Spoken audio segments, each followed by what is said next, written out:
So look, I think e-commerce firstly as an industry is here to stay, right? I think it provides a customer value that doesn't exist today. Modern retail in India never took off, or took off but not to a large extent. Therefore, I believe e-commerce penetration will only continue to go up. It varies by category, but I think overall there's a value prop of delivering to 19,000 pin codes, which you can't easily do with retail. So I think it's here to stay. I think currently the value proposition is led by convenience and discounts. I think over a period of time, the industry will have to evolve to say what are the other forms of value they can provide customers. At Myntra, we're trying to do a few of those things, but I think as an industry, we need to evolve so that we move more and more away from just discounting, but also start to give value propositions. So firstly, I don't plan to just hang in there, I plan to do well. The answer in my mind is actually innovation, and I think we are continuing to do it. Let me give you some examples. In Myntra, by the way, one of the things we have tried is something called try and buy. When you sell apparel and when you sell shoes, one of the biggest things that happens is size and fit and touch and feel. So that's why the offline shopper doesn't shop online. One of the things we have done is actually introduce a product tech innovation called try and buy, coupled with a service innovation. So a customer of ours in 25 cities today can order 3 sizes. And of those 3 sizes, the service delivery agent brings all 3, you get to try one, and you return the other 2, and you pay for that one, right? That's now increased consumer conversion dramatically at lower discounts with higher consumer experience as measured by NPS. So I think as an industry, we'll have to keep evolving around these things. My sense is it's not one blinding idea, but a series of customer-focused innovations that at least we at Myntra are trying to do, and we have actually moved dramatically away from discounting. I'm a big believer in unit economics, so most times I've spoken about it. I think at least on the Myntra side, the unit economics are actually quite positive, and therefore with scale we will become profitable. It's a certainty, right? And it's not 10 years away. I think it's a year away at best, right? But I'll give you a more nuanced answer. If I take the industry, it depends a lot on category.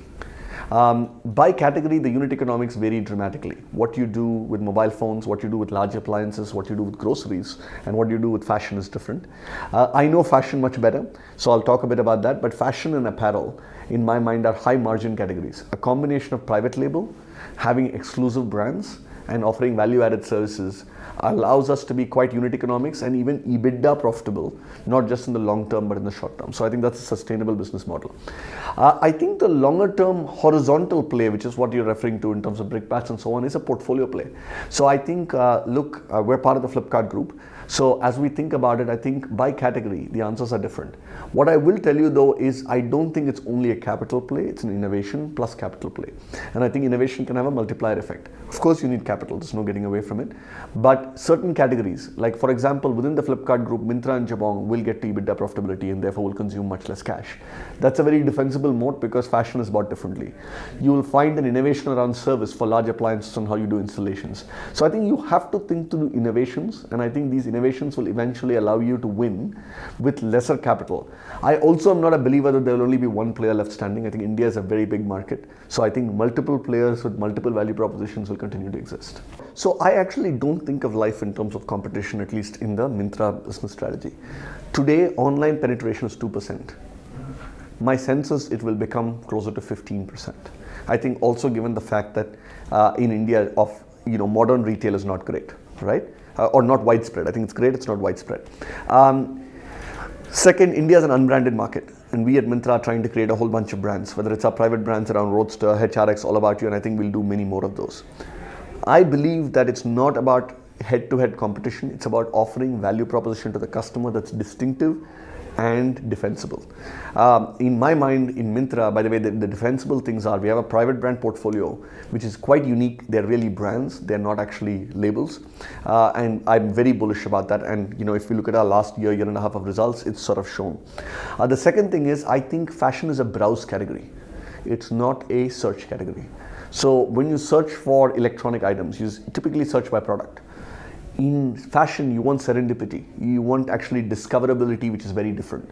I believe that our app and the technology behind how we actually serve up our products to customers is distinctly different.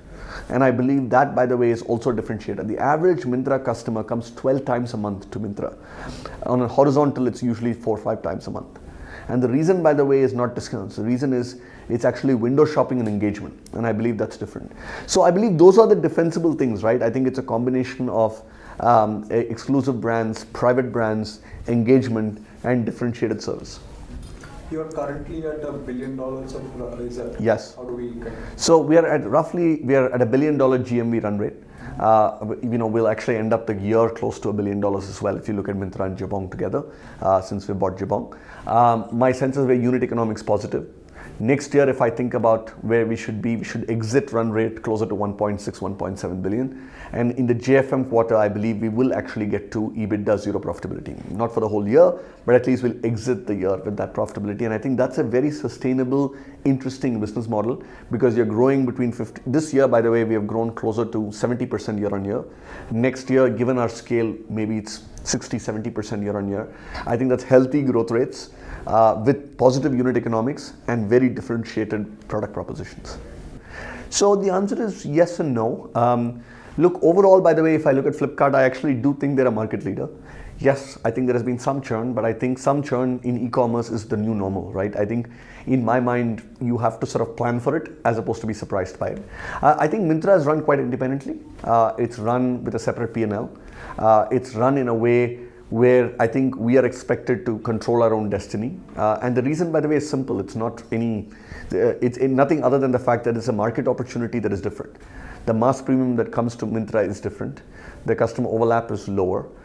It's also an area which is a $70 billion market. So I think having a couple of brands to be able to attack it very differently is different. So no, I don't think it impacts us on a day-to-day basis. So the answer is, maybe you know more than me, but nobody's talked to me about it. I'm very excited about what role I'm playing in Myntra and Jabong. I think there's an opportunity, by the way, to actually make this bigger. I think there's a makings of a very incredible, unique $5 billion business that we can build here, which is, I think, a one-of-a-kind and an India story, right? So I'm very excited to be part of that. So that's what I'm focused on. So look, I mean, I never say never, you never know. But I think, we bought the number 2 player. We're very excited about it. I think it's been an outstanding buy. Jabong's performance has sort of turned around quite a bit now in the last 5-6 months.